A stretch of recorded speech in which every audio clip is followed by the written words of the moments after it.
Oi, gente, boa noite. Tudo bem com vocês?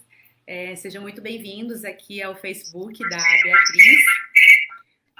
Hoje eu estou aqui para mediar um papo super legal, super bacana, sobre poesia. E são 5 questionamentos, 5 questões sobre poesia que a gente vai estar falando hoje aqui com duas pessoas maravilhosas que eu gosto muito. Eu me chamo Annelise, sou jornalista, sou produtora audiovisual e estou aqui hoje para falar um pouco sobre arte, cultura e também para aprender um pouco sobre essa linguagem com esses dois convidados maravilhosos, né? Que são o Robson Lima, que é crítico literário e autor do livro Intervalo, e também a Beatriz Ali. Olá, tudo bem, Robson? Tudo bem, tudo bem. E também a Beatriz, que é mestre em educação e autora do livro Poesia Fluidos Poéticos, né, que foi recentemente, nesse mês, publicado pela Cotter Editorial. Então, muito bem-vinda também aí, Beatriz.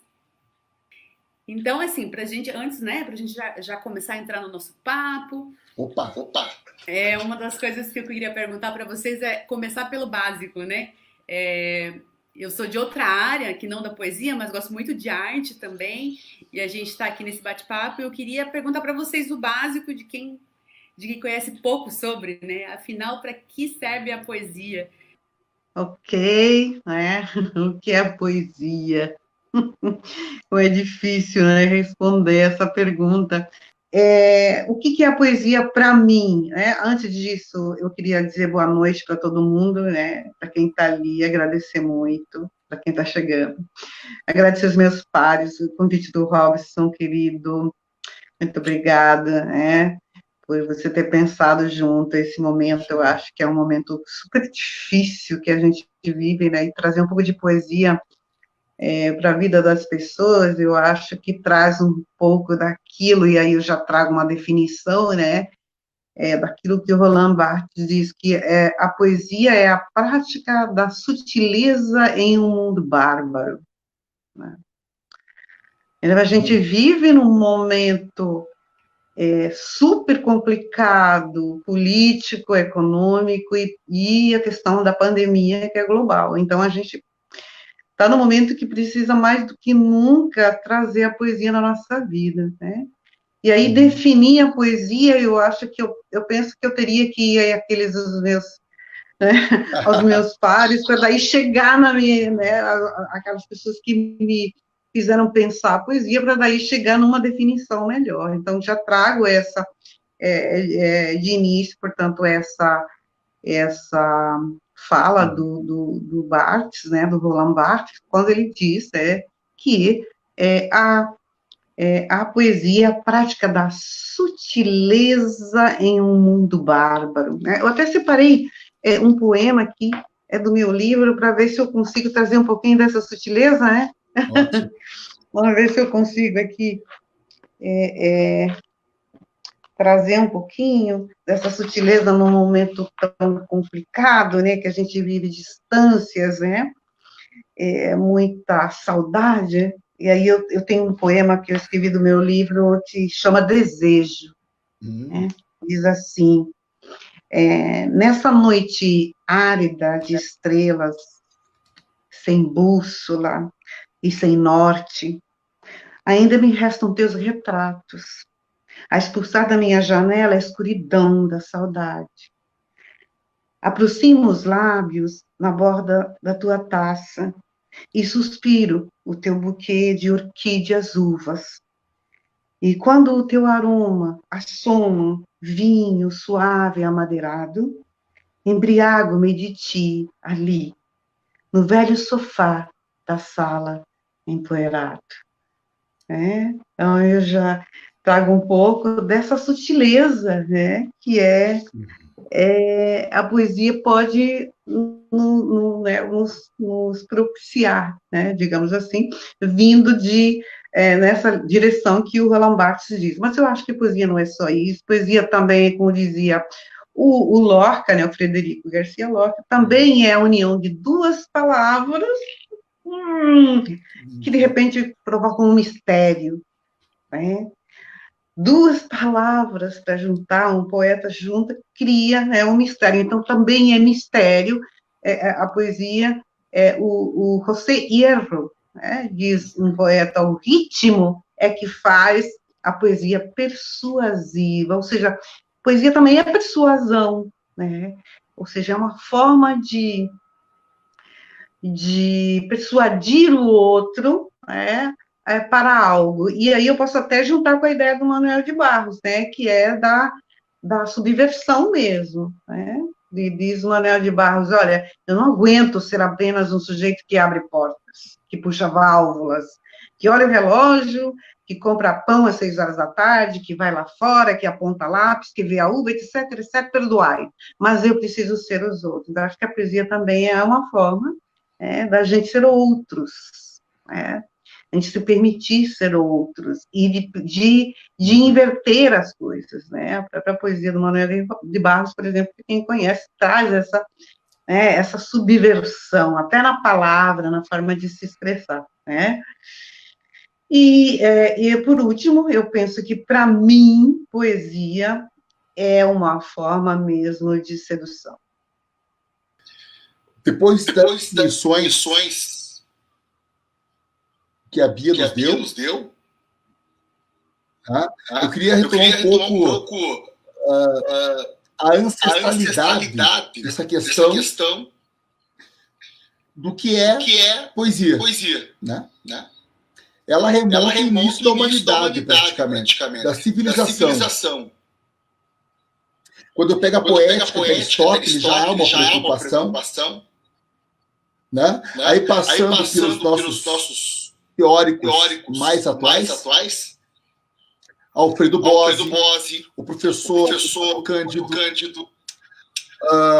professor Hilton Tavares, Terry Eagleton, Paul Valéry, né?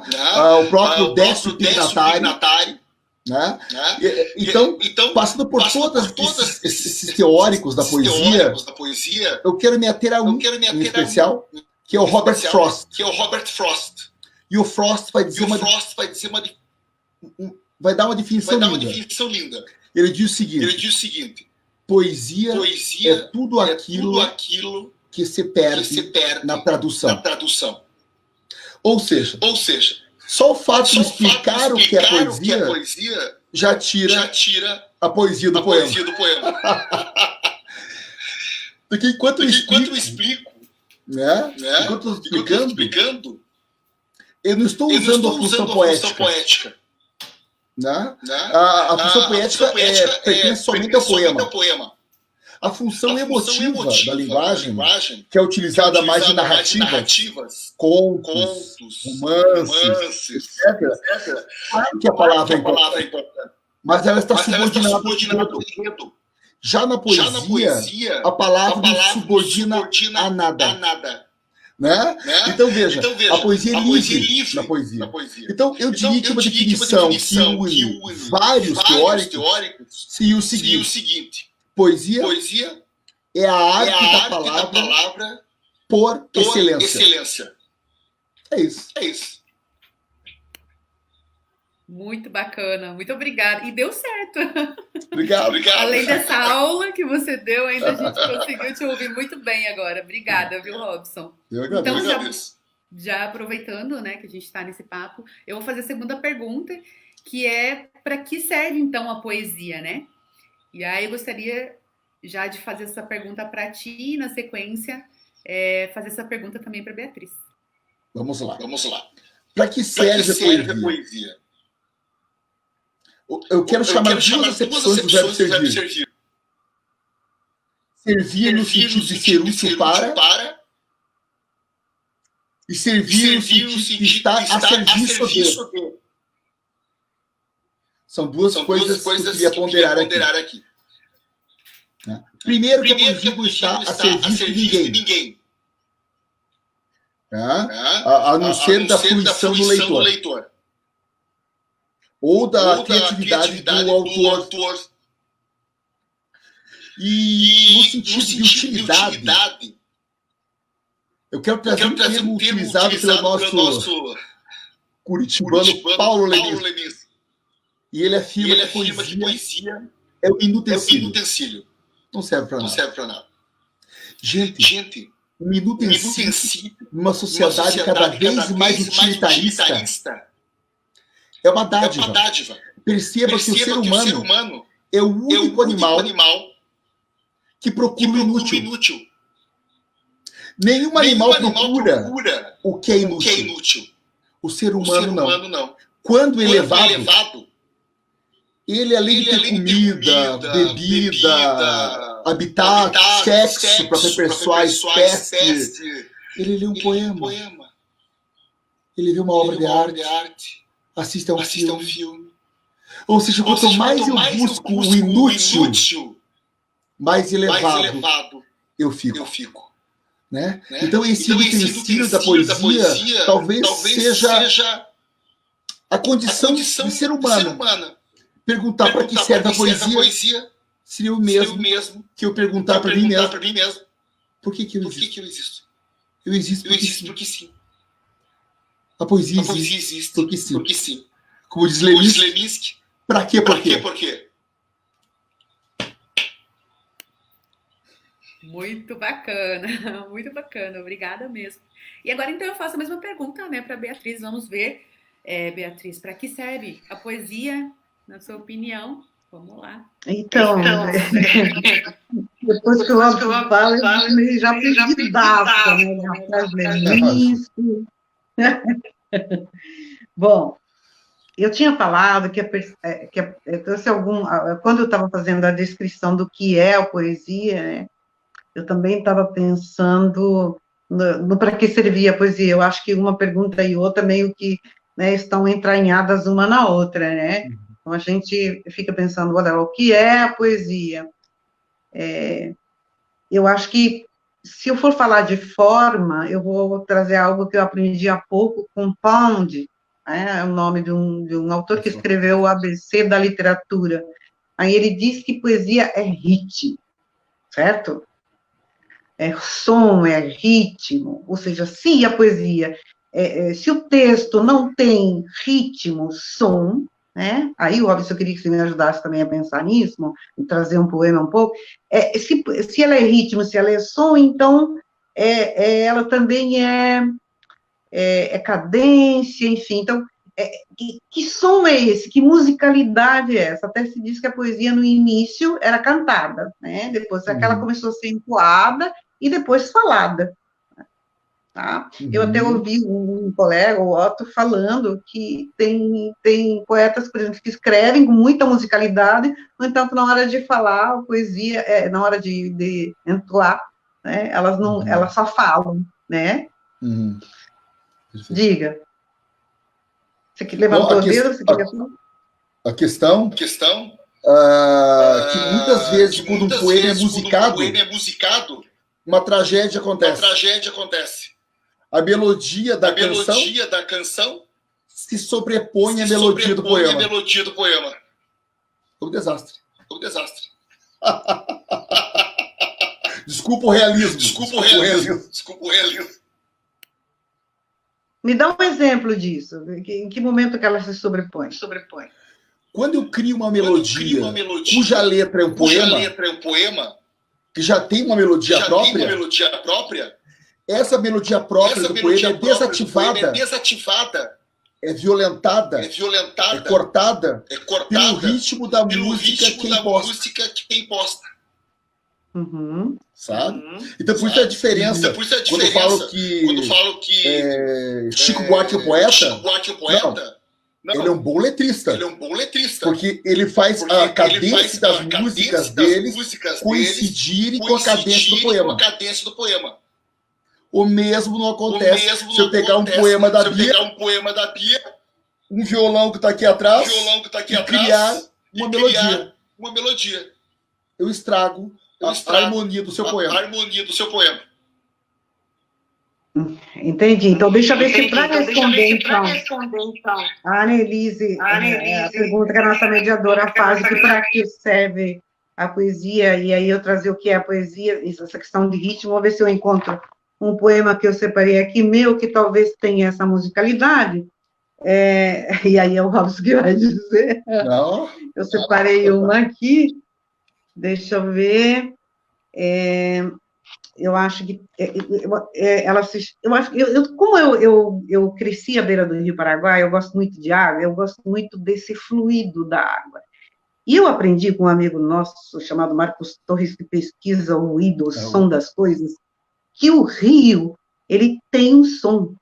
O mar tem outro som, ele tem ritmo, ele tem som, né? Às vezes até o silêncio da água tem som.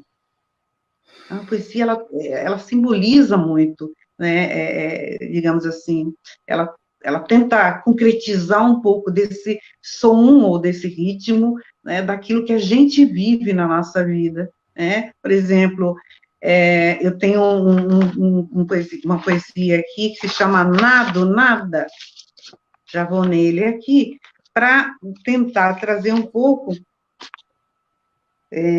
Nado, Nada, só um segundo. Ele me foge aqui, mas é que eu trago um pouco desse movimento, né, do rio. Eu tinha até marcado, mas você sabe que na hora que a gente se aperta, né, aí parece que some tudo, certo?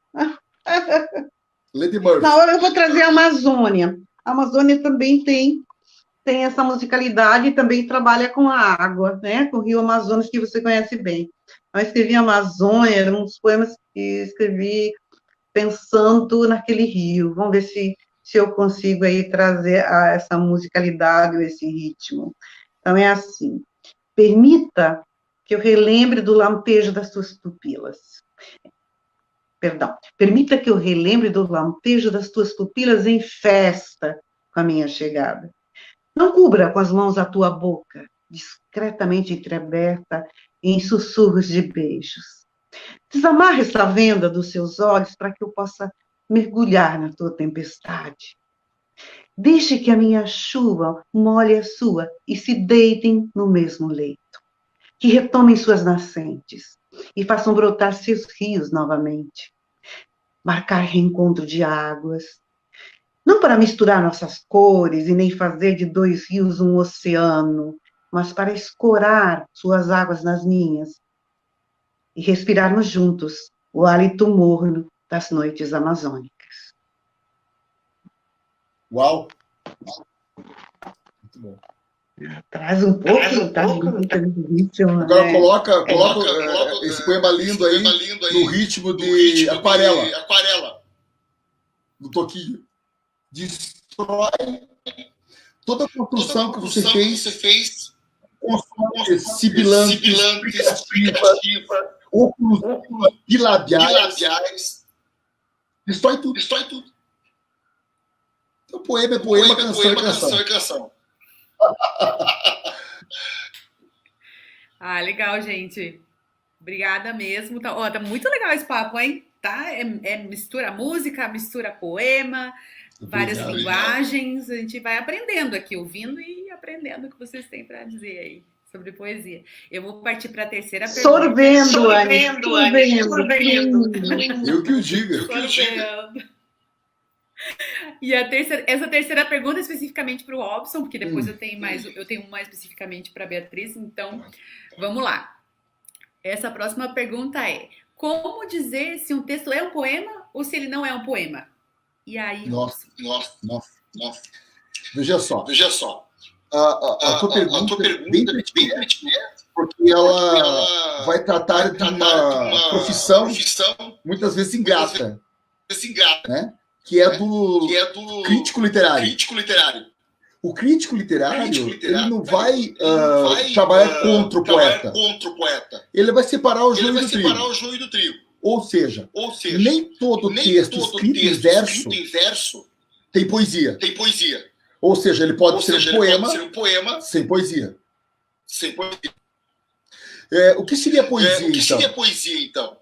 A poesia é um estado de fruição, não? De maravilhamento ou de espanto diante de um objeto estético.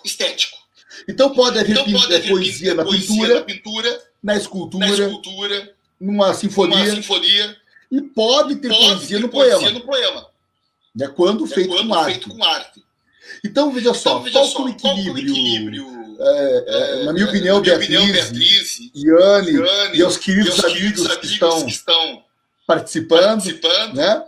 Que para o poema ter poesia e ser considerado criticamente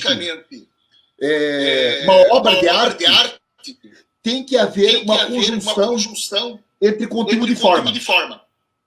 Se houver só conteúdo, é um desabafo sentimental. Né? Então, com poesia arte da palavra, temos que colar conteúdo e forma. Então, os sons do poema do Amazonas, né, mostram aquele vai e vem das águas. Então, toda essa questão tem que ser levada em consideração na hora da crítica. Até o nome crítica, o Alfredo Boasi coloca que vive esse trocado por apreciação. Porque caiu na graça popular que crítica é só falar mal. Não. Crítica é falar bem também. Né? Quando o poema é bom. E um outro detalhe que pouco fala. No mesmo tipo de poemas, há poema nível A, de qualidade absoluta, e há poemas de nível C, D, E. É impossível alguém escrever todos os poemas classe A. Por isso que tem uma lenda que quando o poeta morre, ele tem, antes de morrer, ele tem que queimar todos os poemas que ele tem na gaveta. Porque senão ele morre. E alguém os publica. Se ele não publicou, é porque não passou por um crivo dele. E alguém vai lá, entusiasmado, e publica o que ele considerou algo ainda em fase de teste. Percebe? Então, um texto poético, qual a diferença entre um texto poético e um texto não poético? É o trabalho que você faz com a palavra. Então, seria um conteúdo-forma. Como se fosse uma palavra só. Conteúdo-forma. Sartre fala palavra coisa. Então, quando o poeta chega a palavra coisa, é uma obra de arte. Quando ele não chega a ter uma palavra coisa, é um desabafo sentimental. Mas aí tem todo um estudo para poder sentir essas vibrações e julgar o poema. Detalhe, o crítico nunca julga o poeta. Sempre julga o poema. E a autocrítica, né? Muito incrível você trazer essa questão da gaveta. Muito, muito bacana. Queima tudo. Esse ponto de vista, né? Tipo, se não passou pelo meu crivo, não é considerado. Muito obrigada, viu, Robson? Imagina. Então, eu vou fazer agora a pergunta direcionada à Bia. Que seria, então, como que a sua poesia responde o que é ser mulher na contemporaneidade? Boa pergunta. Bom, como eu disse para vocês, eu tenho muito dessa coisa de trazer mesmo. Eu já tinha falado isso antes, né, no dia do lançamento do meu livro, que foi há poucos dias, de que eu sou uma militante feminista, mas não na busca de estar no lugar do homem, mas na busca dessa mulher ser sujeito na sua própria vida. Essa é uma diferença muito grande. Então, eu sou uma militante ferrenha do movimento feminista, mas eu sempre me penso como mulher e não como homem. Então, não gostaria de estar no lugar do homem, sim no lugar da mulher como sujeito da minha própria vida, como sujeito da minha...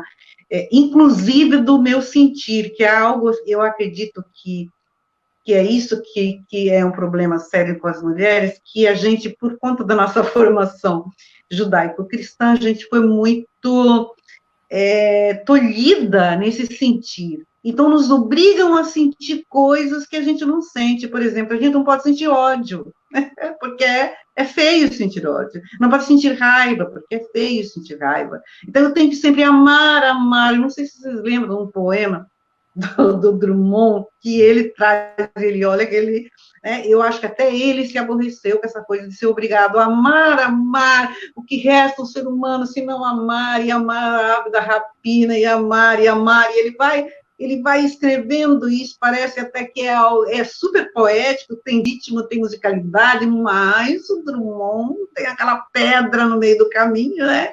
Então ele vai trazendo essa coisa meu Deus, até quando vão me obrigar a amar? Eu tenho que amar tudo, né? Então, às vezes, a mulher tem ódio, a mulher tem raiva, às vezes a mulher ela tem esse direito de ter.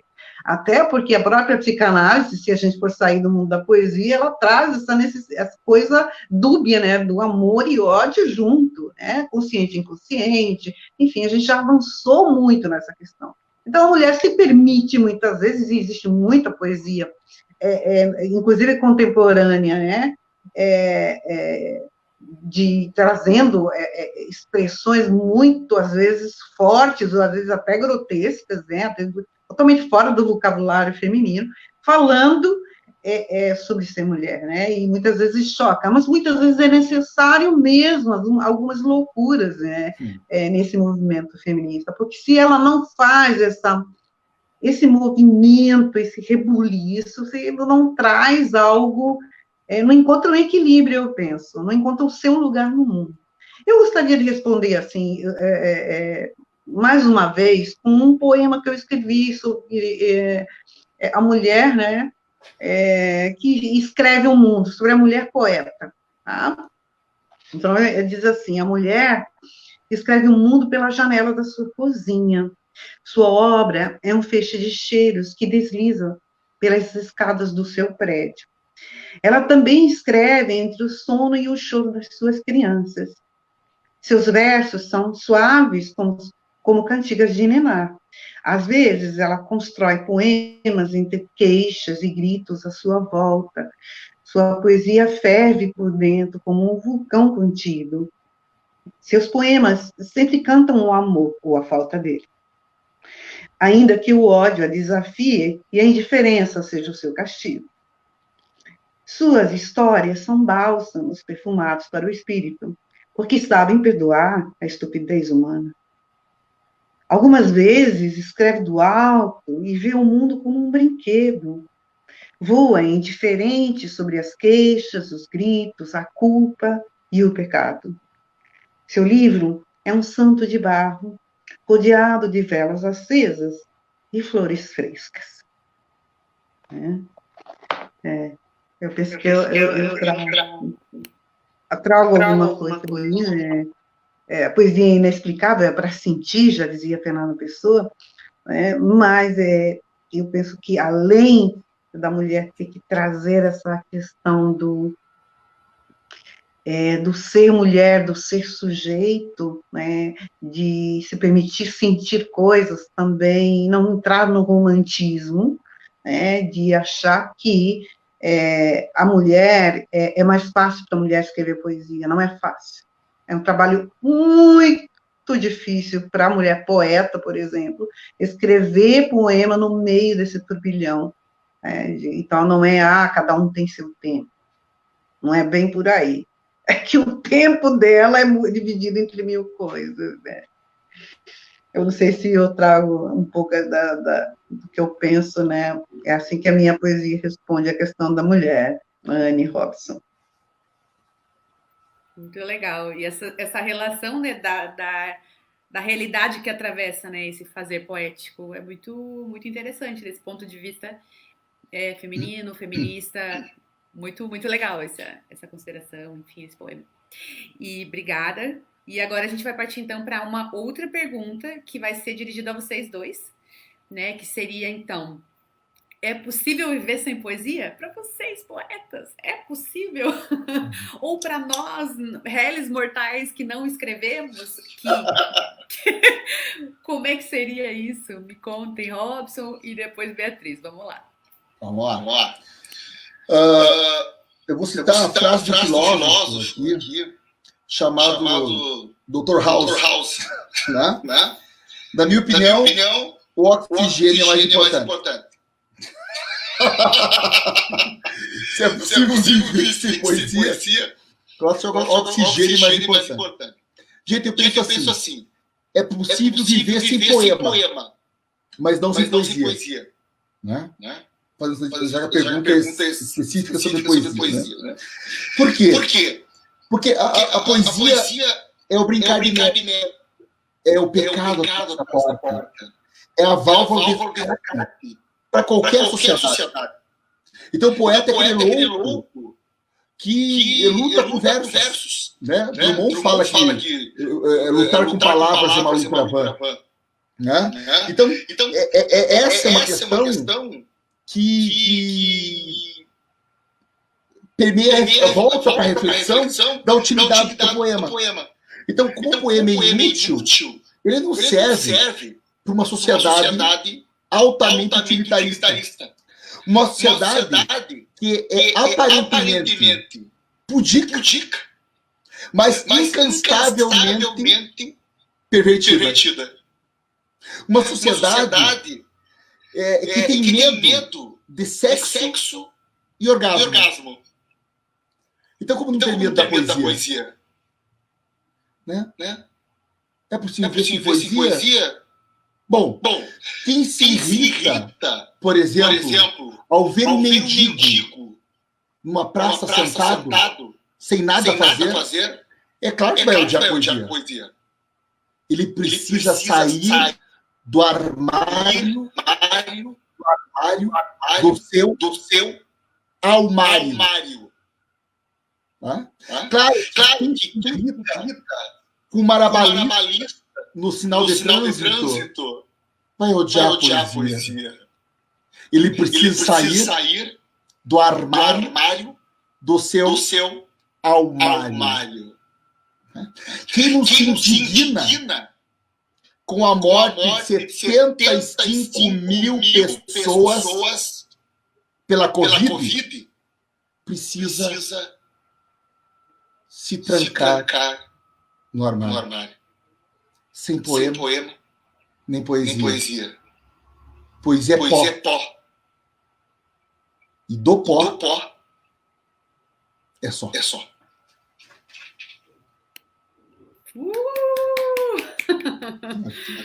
Tô de bola.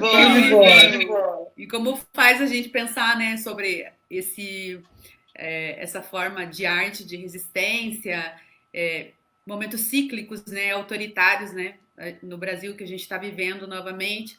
Eu costumo pensar que poesia é uma forma de você atravessar uma fissura, a fissura que resta, assim.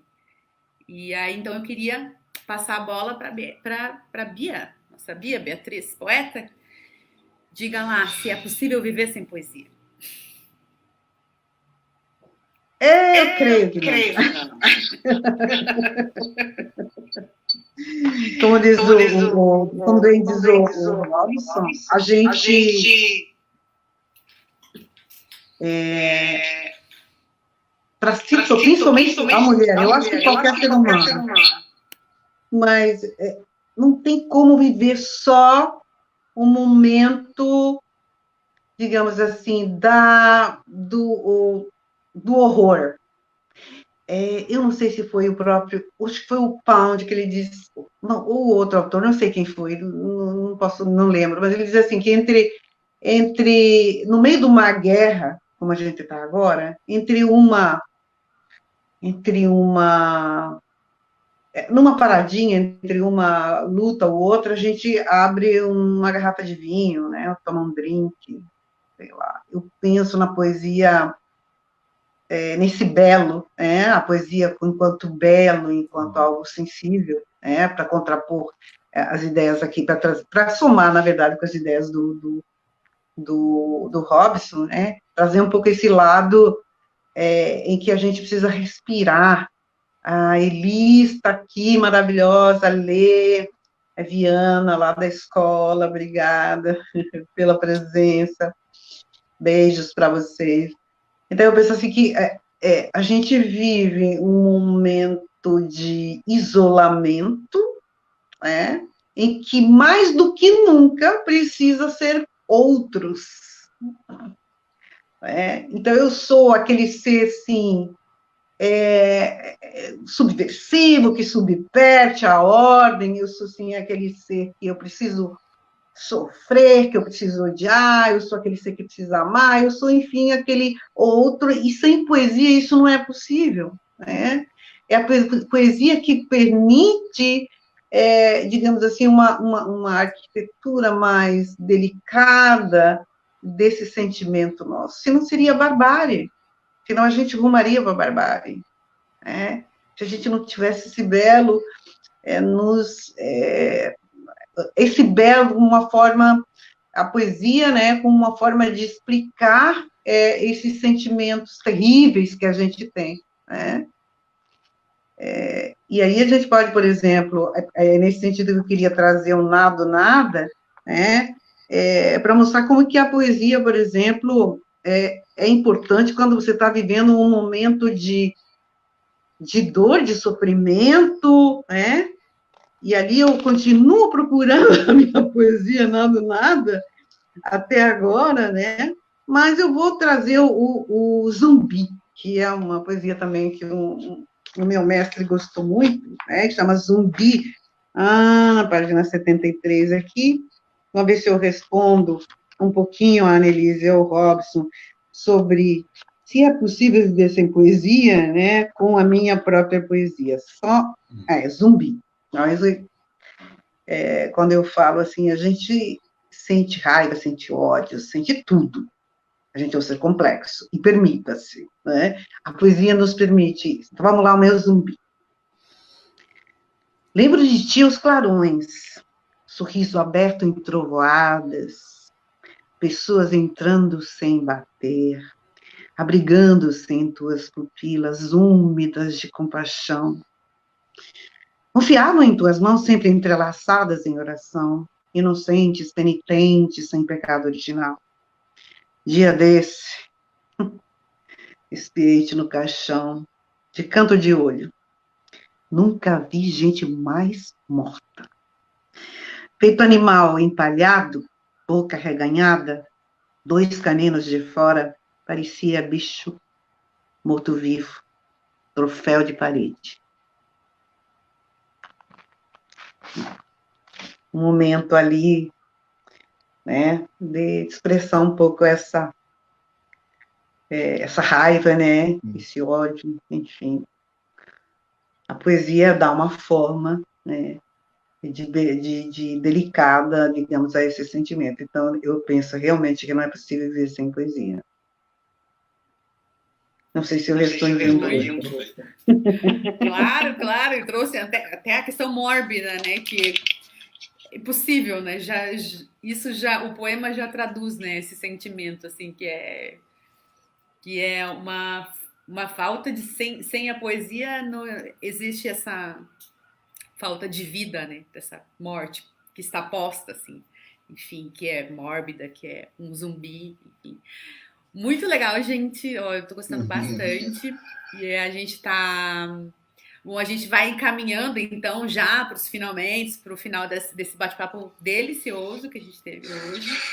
E aí eu queria fazer uma pergunta para vocês, assim, de alguém que não conhece. Se vocês acham que poeta faz DR? Enfim. Poeta faz DR, sim ou não?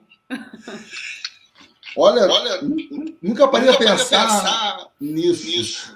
Faz com outra pessoa. Agora, entre poetas... Quer tentar, Bia? Vamos tentar. Não me desafie. Vamos ver como é que funcionaria isso aí. A gente tem, ó. Pode fazer um desafio poético. Argumento. O meu argumento será esse aqui. Exatamente. Os meus estão aqui, ó. Para nossa guerra. Vamos embarcar nessa, então. Tá bom. Bora lá, gente. Vamos lá, então.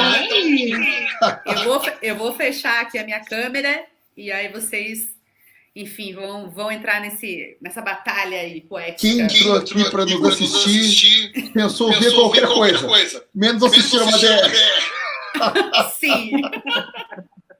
Olha, o castigo por ter entrado, eu castigo. Bom, Bia, acontece com todo mundo. Ela era linda, educada, boa família, quase formada. Para a princesa, faltava coroa. Para a prefeita, quase nada. Fugir. Só podia ser uma cilada. Eu sei o que tua boca deseja.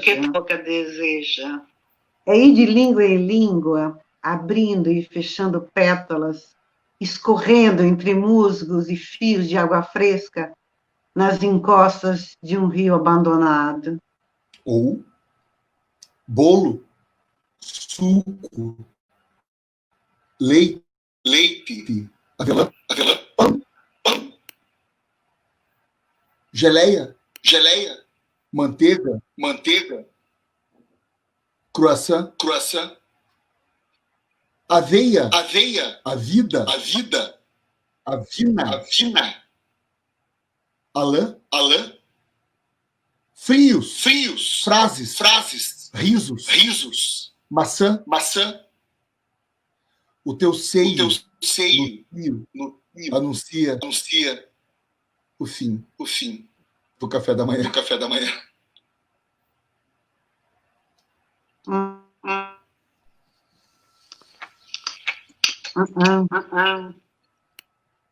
Um beija-flor clama por seu amor. Absurdo, cego, te precipitas no vazio da dor. Mas veja que horror. Até o pintor é quando pinta o amor.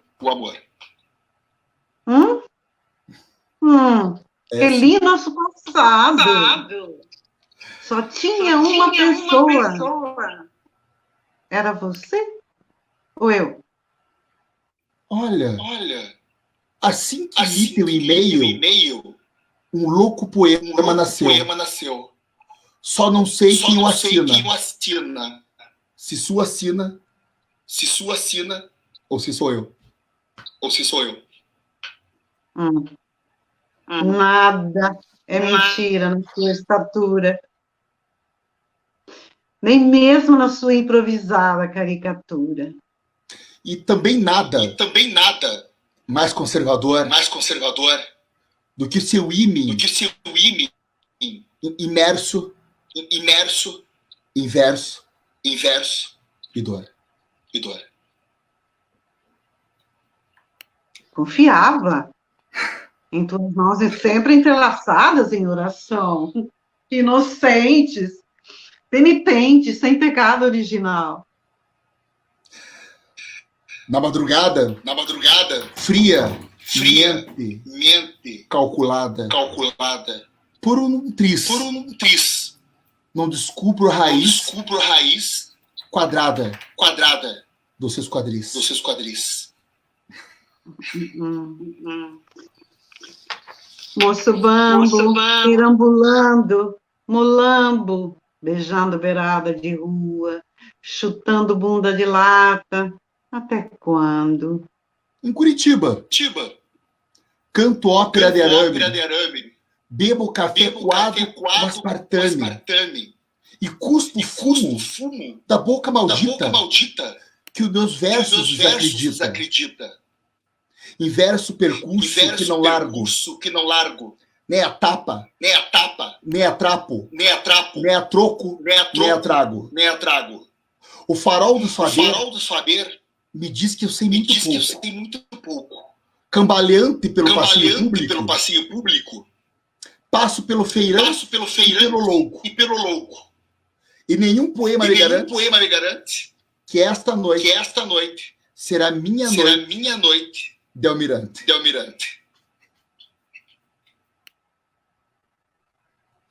fim de conversa.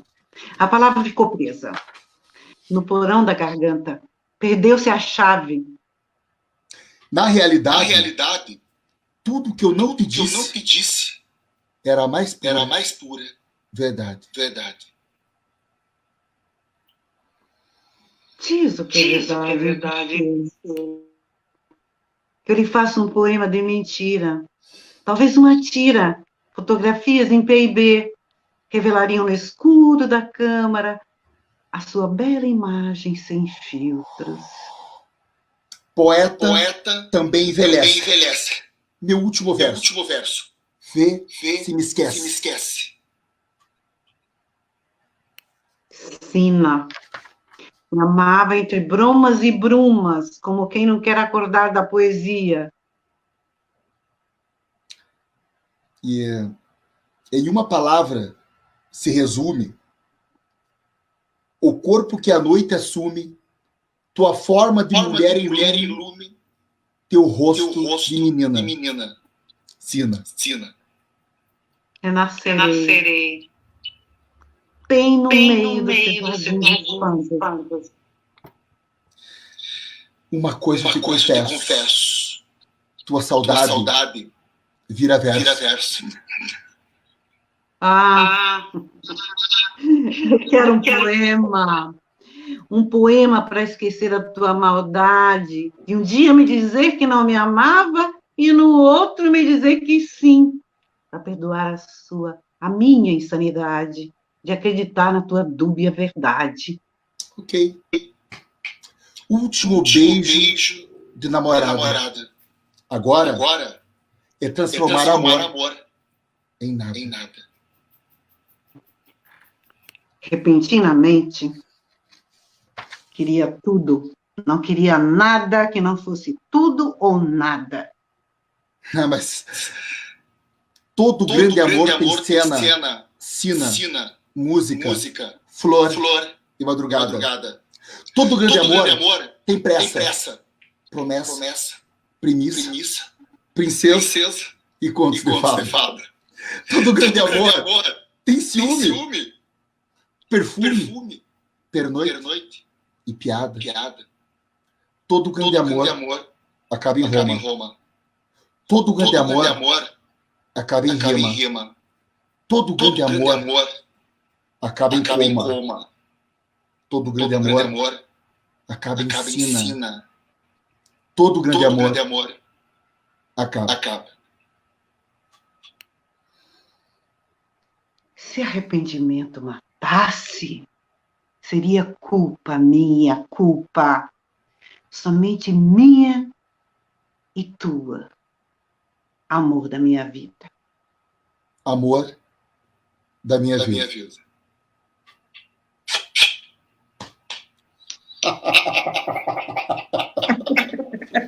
Foi bom pra você? Pra mim foi ótimo. E pra você?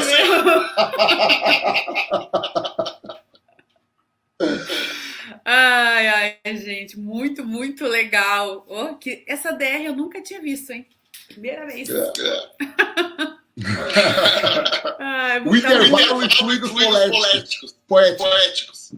A gente inventa. Gente, eu queria muito agradecer o papo de hoje. Foi muito legal conhecer um pouco mais sobre o trabalho de vocês, entender um pouco mais sobre poesia. E é para isso mesmo que a gente fez essa conversa, compartilhar um pouco com as nossas redes aqui do Facebook. Então, só tenho a agradecer mesmo a vocês, Beatriz e Robson. E espero ver vocês numa próxima, quem sabe, né? Opa, estamos aí, né, Bia? Vamos embora nessa live oráculo, né? O oráculo em forma de live, né? O live oráculo. Exatamente. Eu quero agradecer a todos os amigos que compareceram. Obrigado pelo carinho que brotou do cristal líquido, tão fluido quanto os poemas da nossa querida Beatriz, né? Em nada o intervalo, como alguns poemas do meu livro, né? Eu recebi o calor de vocês. Obrigado. Saudades e beijos para todos que participaram. Obrigado, Anne, pela condução maravilhosa, divertidíssima, nossa jornalista, produtora, né? E a nossa querida amiga Beatriz Ali, com quem eu tive a honra de trabalhar, né? E participar um pouco desse processo dos fluidos poéticos, que me deu muito orgulho ter feito parte de um pouquinho dessa história. Bia, muito obrigado também. Pouquinho nada, eu sempre estou bebendo na tua fonte. Obrigada a você. Também entrou, ela muda de nome toda hora no Facebook. Lá tem Lu, dessa vez. A Gislaine, minha colega da escola, que adora poesia, professora maravilhosa. Obrigada, Elis. Obrigada, Vera. Obrigada, Vanessa. Pessoal que passou por aqui, entrou depois, vê. Anne, poxa, você foi muito legal com a gente. Obrigada, querida. Tá? A gente se vê aí numa próxima indagação à poesia, num oráculo à poesia. É isso tá aí. Bom? Tá bom. Um abraço para todos. Um abraço para todos. Boa noite. Boa noite. Um final de semana poético. Beijo. Tchau, tchau. Tchau.